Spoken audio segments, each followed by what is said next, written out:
Hello everyone, this is Direwolf20 and welcome to episode 30 of Direwolf20's Server Play series. I am hanging out on Forgecraft2, setting up just a couple different things. I wanted to show you guys the layout of the base that I had thus far. Now I haven't set up any of the security doors outside of the initial one still, and I still have a lot of rooms to build. And right now I'm hanging on the server with CPW, Thunderdark, and Sevidus. I think those are the only guys hanging out at the moment on here too. Thunderdark says hello. Thunderdark wants me to tour his base, but Thunderdark doesn't like talking on camera, even though he does talk. Oh, Thunderdark, did I just ruin the secret that you actually do talk? I might have. But he's like, I'm not going to talk on camera. So that's okay. We're going to probably go visit his base because he wanted to show us some of the stuff we're working on. But first I want to show you the progress that I've made on my base so far. So the auto door is working perfectly. It opens as soon as I get nearby, and it closes as soon as I get away. And I've got it set up right now, whereas if I stand in here, it's not going to close on me. Like, it'll stay open as long as it wants. But as soon as I move away, it closes immediately. And as soon as I get close again, it opens immediately. So it's working pretty well, and I'm really happy with it. Coming around here, we're going to kind of tour what's going to be. And I've got a lot of building left because I've only I'm saying my base is maybe a third to a half of the way built. Got to organize some things, you know, get this chunk loader out of here. I have to get a chicken chunks loader in here once they stop being a little bit broken. So let's see. I've got the welcome room here. This is kind of going to be like a welcome area. I haven't entirely decided what I want to put in here, but it's basically going to be the access point to get to the different rooms outside in the surrounding area. Might have something cool in here, maybe on some of these walls or something. We'll see. I don't know. Maybe we'll spice it up. Maybe I'll get Rorax in here to Rorax up the welcome room. That might be a cool point. Then, where do we go from there? Well, over to the right here, this is going to be my travel room, or portal room, if you will. It's basically going to be where I get from my base to other places. So I might have a couple books to Digger. Maybe I'll have, like, I don't know, the Digger really has the main portal area to get in and out. So maybe I'll just have something in here that allows me to travel around to a couple different places I go to frequently. And then, of course, a book to Digger. Maybe it'll just be a big portal that leads straight to Digger. I don't know, something along those lines. Now, this room is going to be level 1 access, which means anybody's going to be allowed to walk in. I'll basically make it so that almost anybody can travel through a security level 1 door. So in order to get through this door, it's no big deal. I might set up a blacklist of level 1, so there might be a handful of people who are troublemakers. Like, I don't know. I remember a couple people thought it was fun to prank me last season, so maybe I want to blacklist them so they can't get through any of my doors. But for the most part, almost anybody will be allowed level 1 security. So they'll be able to get into the welcome room out of the entry room right here. They'll be able to come through here, they'll be in the welcome room, and they'll also be allowed here into my portal room. And then finally, over here, this is going to be level 3 security, so like me and Soren, and that's about it. It's my MFFS control room and master control for the computers. This is where I've got the computer set up with the master security level. I don't think I showed this to you guys last episode, but basically, this master computer control terminal, if we take a look at master sec, we can see here that we're going to basically keep a list on this computer of what security level people have. So, you know, CPW and Rorax right now have security level 2, where Direwolf and Soren have security level 3. And all this computer does is it sits and waits for a RedNet message. And the RedNet message is going to say, hey, this guy Direwolf is standing next to this door. What's his security level? And the response will be 3 or 2 or whatever it is, right? So basically it comes in and it says, you know, the message you sent was Direwolf20. What's the reply? And the reply is going to be the security setting here, the number. So it'll come back with 1, 2, or 3. So that's all master sec does, and that runs on boot up. For the doors themselves, it's going to be really pretty simple. The only code that's going to be responsible, and I'm trying to do this as best I can so I can paste spin it. So let's take a look at the scan code. It's really easy. All you got to do is tell it what the current door security is. So this is door security 1, and then the turtle ID of the master security computer. So that computer's ID is 41, okay? And all it does when it checks is it, let's see, get access. So it sends a message to the master security computer with the name of the player that's standing near the door, and then it receives back the number, their level of security. And then we check access by saying, hey, if their security level is greater than the door's security level, so if door security is 1 and the player's security level is 3, they're allowed to go through the door. It returns true. Otherwise, it'll go ahead and return false. Cool. So that's the basic gist. Real simple. Basically says, you know, here's a list or a table, if you will, of all the different people who have security to the base. So we'll have some other things in here. I'd like a computer monitor right here. It's going to wind up showing me a bunch of information about the base, and I'm going to see how much cool stuff I can put on that monitor. At the very least, I'd like a couple buttons to click on. I'm thinking maybe something along the lines of like, enable, lockdown mode, and it'll disable all the doors for everybody except level 3 security. So if I have some kind of like invaders in my base or something and they're getting through my level 1 doors and I don't like them and I want to lock down the base, like boom, hit lockdown button, and then only people with level 3 security will be allowed access to the base. And that should be pretty easy to set up, to be honest with you. Not bad. So a couple things I have to tweak, a couple things to do. Out here is going to be my tanks room. So basically, if you come through this door, you'll have access to the tanks room. Now this is actually going to be storage. Anything that's storing things like tanks or items are going to be security level access too. So those are people that I want to share my items with. So people like Rorax or CPW are going to be welcome to come by and hang out. But a couple other people I might not want to give them access to all my items and liquids. So that'll be a lockdown mode. They'll be able to get around and see some parts of my base. But the tank room here will be security level 2. Only, some certain people will be allowed access to the tank room, where it's going to store all the liquids and everything. Off to the left here, this is going to be a giant open area. You can see I kind of had my turtle expanding it at the beginning of the video. That's going to be my tree farm.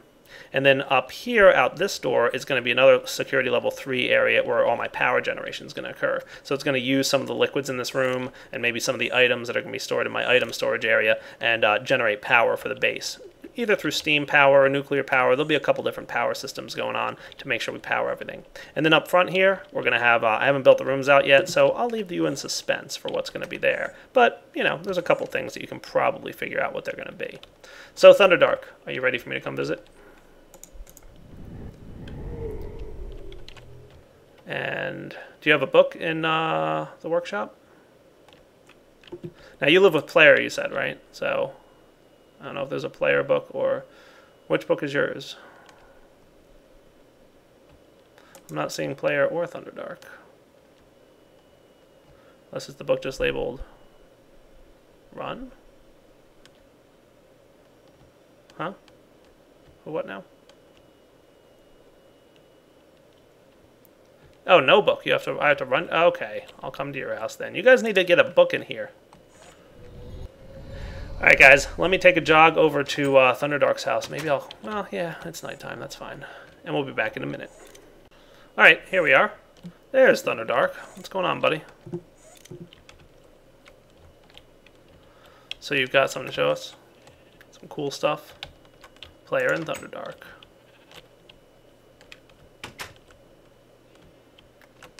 Not a bad place you got here. I kind of like it. It's a neat little like cave type area. Oh, and a nice AE system down here, nice and compact. See, I've got cables all over the place in my AE system.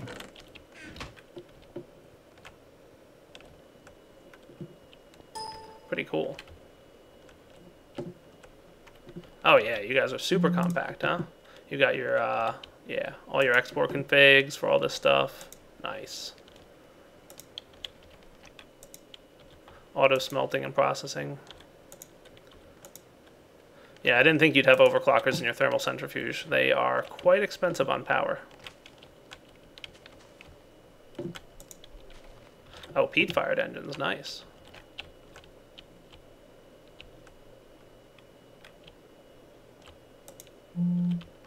Running your bottler and pump, I presume. And you're exporting, oh, okay, you're creating water capsules, nice. I have to do that at some point. I need to get a water creation system going on. Cool.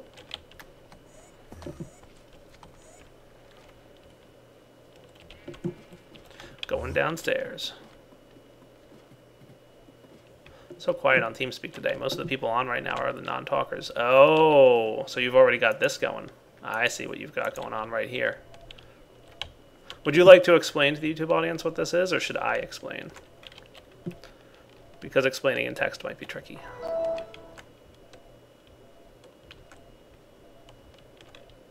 Yes. All right, I shall explain. So, block number 1, scanner.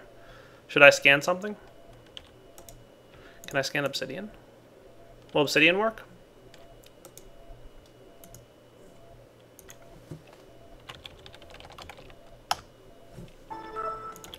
maybe? Scanning takes a while. Wait. Will it tell me as soon as I put the item in if it's going to work or not? Or will it, like, not do that?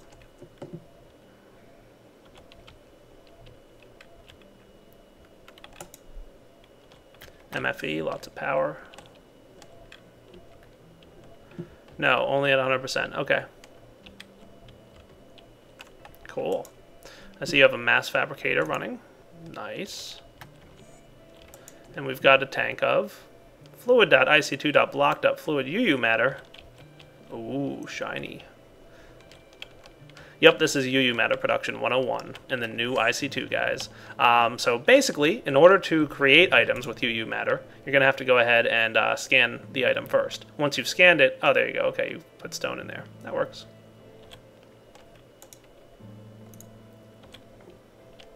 So stone will work, I presume. Obsidian won't.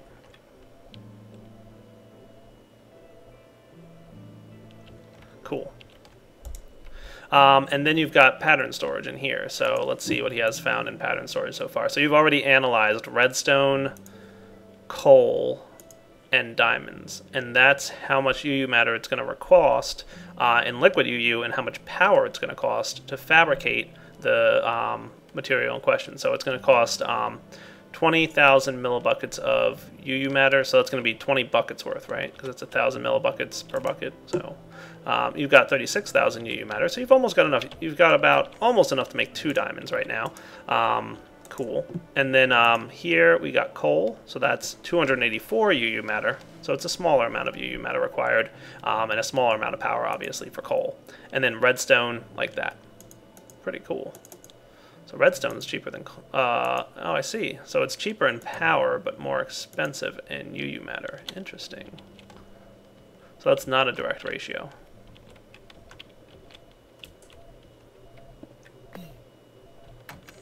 I like it. And then here's the replicator. So this is where you tell it what to make, and you have your stop, go, and repeat buttons. Cool. So if I click go, there we go. It's going to go ahead and create it, and it's waiting for UU. So you have to pump this out, right? Oh, I see what you were saying about it not... Okay, I gotcha. Yeah. Yep, I understand. What if we grabbed a bucket's worth? Can I grab a bucket? No buckets for UU yet? Oh, wait. Where's my wrench? Is your pipe might be backwards. Let's see. There you go, buddy. Now we're talking. So it's waiting. Let's hit play. So if we hit the green button here, it should create, it's using up the UU and the EU that we've supplied it. And it's going to go ahead and fabricate or replicate some coal, right? And it's only going to do 1 because I hit the green arrow. There we go. Now it's waiting. Of course, while it's running, you can hit stop, and it'll, you know, not produce it. And you can hit this mode here to put it in, like, infinite loop mode, so it'll just keep producing coal over and over and over again. Right? Kind of like that. I need to set up some UU matter production, because this looks like fun. Yeah, look at that. See, it's running again, but I'll hit stop. I don't want to use up all of Poor Thunderdark's UU matter. So, mass fabricator here, pretty simple. Pretty much the same process, except it's now a liquid instead of an item. So go ahead and pump scrap in, and you'll see the mass fabricator turning the scrap into UU matter. And it'll, what's the progress bar? Is that for 1 bucket's worth of UU matter, the progress bar there, I'm guessing? Cool. So after it hits 100%, you'll have a full bucket's worth of UU matter. He's got it set up now to pump and get stored into an iron tank. So that's looking pretty cool, man. I like it. We're definitely going to have to create some of these things, because the scanner looks like fun. You need to let me overclock scanners, because they're slow. I already played with this in single player, guys, so I kind of know how it works. But yeah, scanners are a little slow. Let me overclock him. Thunderdark's like, I'm going to hide now. Alright, almost done with the scanner. So you want me to come down here and see what you got going on? Oh, here's your nuclear reactor. Nice. This is pretty cool looking. You're like way deep underwater. That's probably a good idea. So this is powering all your stuff. Ah, this is a good design. This is similar to my design almost.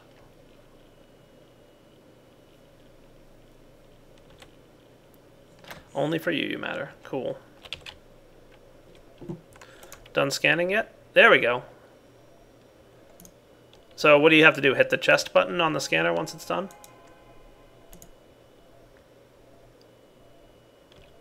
And in order to do that, you have to have your pattern storage next. I have a tank full of you. You look good. Do you really? So if we hit that, now we've got stone in there. Cool. And I can tell this guy, because he's next to a pattern storage, that has it. So basically, the pattern storage has to be touching the scanner and touching the replicator. Do you have a way for, you know, storing the patterns in items yet? Oh, that's cool. I like that a lot. So only 5 millibuckets of UU matter and 1,000 EU. That's really not much at all. So you could have like stone production automated. You could have a couple like cheap items you can make tons of, and more expensive items you can make on demand. That's really cool. I like it, Thunderdark. I like it a lot. Maybe I should set up a system in my AE network so that it like checks how much. Can this replicator run on redstone? Like if you apply a redstone signal, the replicator will run, and if it's off, it won't run. I mean, I guess you could do it with like power switch there, right? Like you could deny power to the thing.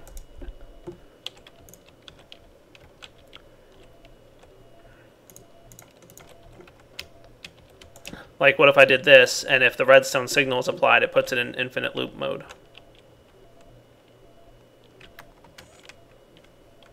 And maybe like a redstone pulse would equal create 1. Is that something doable?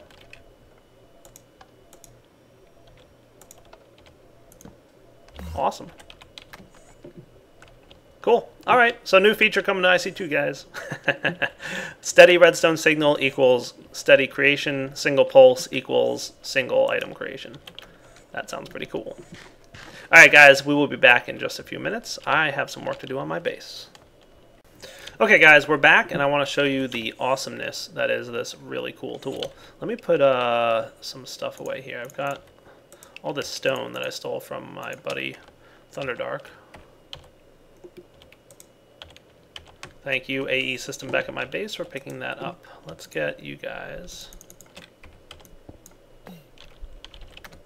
Cool. So I've got the builder's wand here. I was showing you guys this last episode. It's the best. I love it. So I'm just going to go ahead and build up. Cool. I've been having a lot of fun with the builder's wand. I think that'll get that whole building up going. Probably. Close.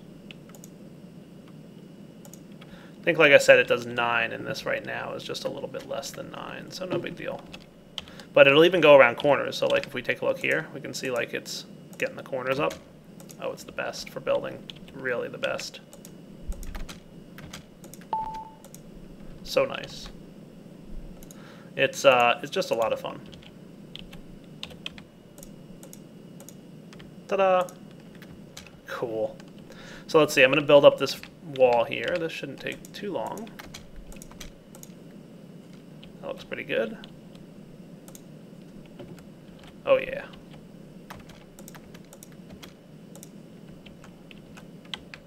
Alright, that might have been a little too tall. Oh, you know what? I'm out of blocks.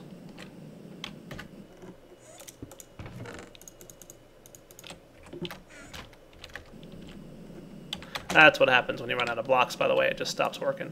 Nice. So that's going to be a door there, so we'll extend that out in a bit. Let's see, get this built up, and we'll just build this out like so. It's a little easier building out that way, just because like flying around with the jetpack isn't terribly easy sometimes. There we go. Nice, right? So what did I do? Bump this out too large?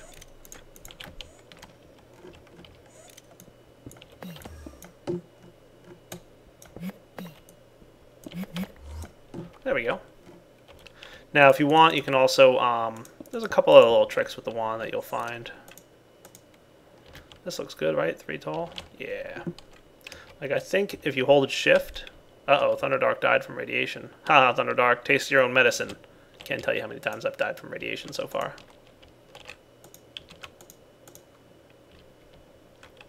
Yeah, that's right, buddy.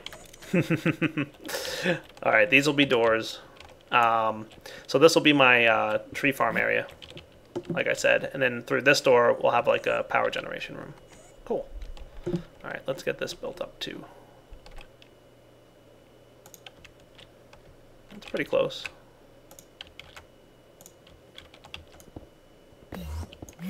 Nice. Now I think if I hold shift here, it'll kind of extend like that. Cool. Alright, we'll be back in just a moment. Okay guys, time to demonstrate a really cool new block called the building guide. It's easy, a torch and some glass. Wow, that's really easy. It's part of Open Blocks, one of Mikey's mods, and yeah, it's pretty cool. Let's place it down right here. What do I want? We'll try here-ish. That sounds like a good spot? Sure. Ta-da! Whoa, what's going on? Not a big deal. It's really actually pretty easy to use. It's a building guide. You can set it in all kinds of different settings. So like we can put it in cylinder mode, we can put it in cuboid mode, which is basically like a square or a cuboid, centered on this block, by the way. Dome mode, which makes it like a dome. And it's basically just a building guide. It gives you like illusionary blocks to build with. See, you can make triangle mode, which is pretty cool. And you can also adjust things by, you know, right-clicking on the top, and you can adjust how big things get. So like that. And on the sides over here, so you can see we're making the triangle smaller, something like that. Cool, right? Shift click again, we can go to pentagon mode. Ooh, that's kind of neat. And let's see what else we got in here. Hexagon, not bad. I bet we might want to bump that up in size to really see. Yeah. Some of these you'll want to make decent sized mode. Octagons, wow, that's crazy. Sphere mode, which kind of looks like a sphere. Looks nice from outside, actually. I like that one.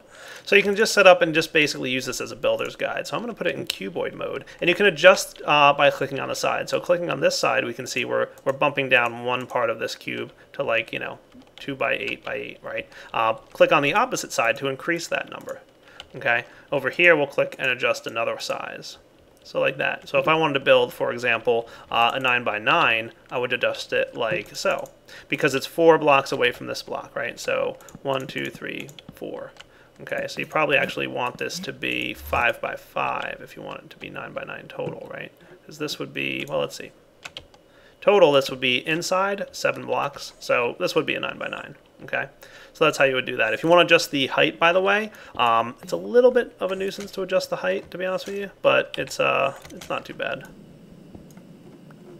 To get it lower, just hit the bottom of the block. So it's a little bit tricky to get the height lowered, but usually you can probably kind of do the height yourself too if you really want to.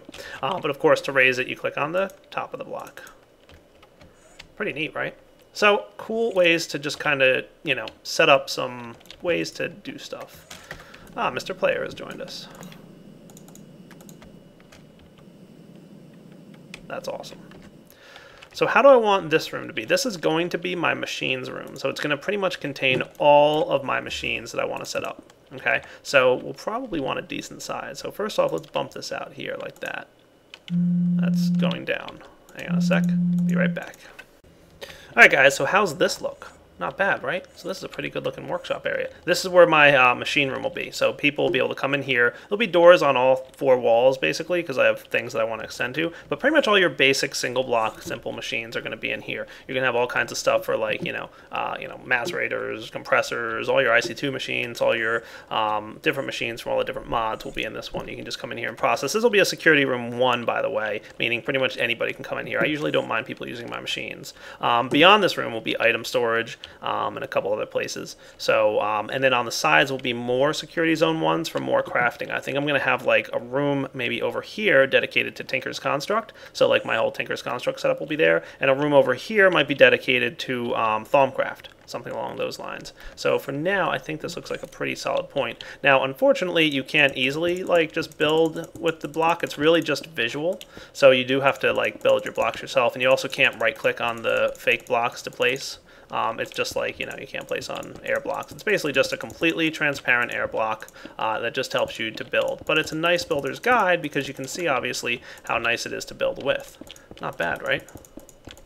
It's a very handy little tool. And now that I've got that all built, I can start bumping up this stuff like so. Cool, right? So once you're done with the block, you can just break it, and it'll shut off. All right, let me start building up some more of this house, and we'll be right back. All right, guys, we're back, and I'm extending the length of walling here. Let's see, actually, how far out does this go? Okay, that's how that works. Okay. Might want to just bump this out a couple blocks, so instead of having to craft it all and do it all manual-like, which sounds really terrible, I'm going to go ahead and do it like this. So that's a width of 35 on the north-south side, right? So let's take a look here. If that's 35, then I should be able to just place down my turtle, give him my ender chest, and say, build a square to the right. 5, let's make it 6. And that was 35, right? That should be good. He's going to go ahead, get all the blocks he needs from the ender chest, and take care of it for me. So, handy use of the tape measure and the turtle to automatically extend the wall. It makes, the tape measure is the best, dude. I mean, it's awesome for just being like, I want to know how far apart 2 blocks are. Okay, it's 8. Don't have to sit there and count like you guys have seen me do on camera several times. If I want to double check that there's an odd number of spacing, I can see, okay, 17, that's odd, 11, that's odd. Really nice tool from Bibliocraft, and really not expensive either. All you need is a little bit of iron and a little bit of dandelion yellow and string. So one of the earlier and easier items to make that's really quite helpful. All right, we're going to let this guy do his thing and be right back. Go, little turtle, go. Alright guys, we are back, and I'm getting ready to wrap up the episode here, but you can kind of see this whole base starting to come together, and that's what I wanted to show you right before we wrap up here. So we've got the security door working pretty well. One thing with MFFS, by the way, is it doesn't update the block. If it stops receiving a redstone signal and then turns on too quickly, it takes a few seconds, but it's only like a 1 second delay. So if it like goes off and then right back on and then off again, like that's usually like the only time you're going to run into this, where this door doesn't open right away. But like it's very rare, uncommon that you'll find that it's going to open right away pretty often. So we've got our tank room here laid out. We've got this room that's going to be dedicated to like the tree farm. So I'm going to move my Steve's Carts tree farm in here, this big area open wide, maybe even keep a roof off of it so that it kind of, you know, is really like a wide open area for trees to grow, that kind of deal. And then if we continue along, we'll have, like I said, the portal room, the MFFS room. That's where we keep all the security information and the security blocks. Over here, we're going to have the workshop. So this is where all the machines are going to go. So you can imagine, like, you know, some IC2 machines all along the walls here, kind of like so. Some more along this wall, maybe some Buildcraft style machines or forestry machines running along this wall, you know, something along those lines. Right, so that's the basic plan, and then maybe whatever other machines that we want to have here be possible. Moving on, we've got the Thaumcraft room. Pretty cool. This is going to be what's eventually going to be the infusion altar. By the way, if you guys haven't seen Azanor's video on that, you definitely should check it out. I put a like and a comment on it recently, so you should see in my history the Thaumcraft infusion table. Azanor's updated it. Looks pretty cool. Hopefully this will all be all I need here. And this room will be my Ars Magica room. So we're going to have a table here for creating my spells, spell creation table. We're going to have 3 Nexi for light, neutral, and dark energy. We're going to have the table here where we create the spells. We're going to have a couple other Ars Magica blocks wherever we need them, all connected to power sources. Cool. Over here will probably be my Tinker's Construct room. Wanted to make sure it was of a decent size so it can fit like the Tinker's Construct layout, and then maybe some automation. So that's why we made it like a nice 11 by, what did I make this thing? 11 by 11. Yep, there we go. So that wasn't too bad. And then finally, we've got back here, this is going to be my item storage room. It's really small because all it's really going to have to be is it's going to be more item access. So basically right here, we're going to be accessing all our items. We might have a few barrels lining the wall. We might have basically probably just the main thing would be the AE system giving me access to my stuff. And then in here is going to be our auto processing room and the AE like network hub, I guess you could call it. So we'll have like the controller and a couple other AE things in here, and then all bunch of automated machines. So we're just gonna have all kinds of machines in here so that we can automatically request things, automatically processing ores, kind of what I have in my basement back at my original base right now, but you know, much more wide open and expanded. And then probably at either at the very far back or somewhere like that, I'll probably have like a big multi-block structure for the AE crafting, auto crafting thing. We'll make it like nice and large, maybe like a 5 by 5x5 or something crazy big, so that it's large enough to hold a lot of recipes and be able to craft multiple things at once. We'll see. I mean, the size of the one I have in my house right now seems pretty sufficient, so we'll kind of have to see how it works out. But that's the layout of the base. I haven't built a power station yet, so I do have one more need, is a room that'll power everything. I'm debating if I want to have that in the basement or not. Like in my original concept idea, jetpack please, thank you, it was to have it like in a room out here, but then a couple of my rooms decided that they had to be bigger. Like this one, for example, turned out it needed to be bigger, and a couple other ones. So not that I can't expand the size of this area or anything. I obviously can. I can make it as big as I want. But the amount of you know, piping and stuff we're gonna have running, because underground I want to have all my power, my electricity, that kind of thing. So down here we're gonna have a couple things. We're gonna have, number one, the MFFS projectors for the doors, so we'll have a bunch of them all over the place. We can even move them down off this little platform type thing. It can sit down here, no problem. We just have to increase the range, projector field distance, and then that thing should be able to sit on the ground without an issue. We're going to want to have like all our piping and wiring and everything like that underground there. So that's kind of the plan. And then, like I said, we'll probably pretty this thing up a little bit. But for now, I do think we have to hit the wrapping up point for the episode. So we're going to sign off here. I'm going to spend more time off camera between this episode and next, kind of finalizing the layout of the base, and then next episode we'll be back to start setting up the actual machines and stuff. So we'll be getting the initial power setup going probably pretty early on, because obviously we need to power all the machines that we're going to put in here, and then finally you know, putting in the actual machine, setting up the AE auto processing, setting up the Steve Scar's tree farm. I'll just move it from the overworld into here. So a lot of maybe like moving of stuff, but we'll also make sure that everything comes out nice and smooth. All right, guys, for now, Direwolf20 signing off. Hope you've enjoyed the episode, and take it easy.